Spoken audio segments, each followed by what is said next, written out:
In today's video, I will guide you on how to change wallpaper on your laptop.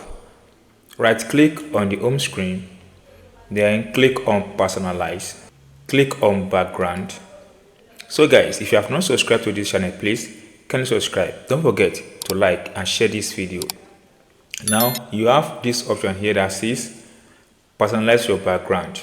You have this option that says picture. Click on this picture. You have different options here. The first one is solid color. Click on it. Once you click on it, you have this as solid color. So as you click on this one changed. This is the background of my laptop right away. The background has changed to this yellow. Now click on this one again. This is the background color of this laptop. Now it has changed. The other way around is to click on this and select picture.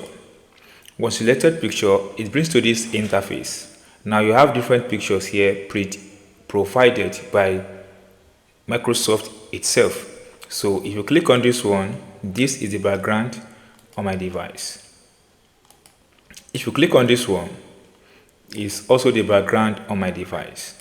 So anyone that click here, it appears here, and that is the background on your device. In case you have your own customized wallpaper that you want to change, it's very simple. Under the same place, click on browse photo. Now go to wherever you save your photo you want to use as background. So let me use this one. Then click on choose. You see it brings it out here. Now let's see. Here is the background on my laptop. So with this, you can change the background of your laptop. So that's all guys on how to change the background of your PC on your laptop. If you enjoyed this tip and if you're not subscribed, please subscribe for more updates like this.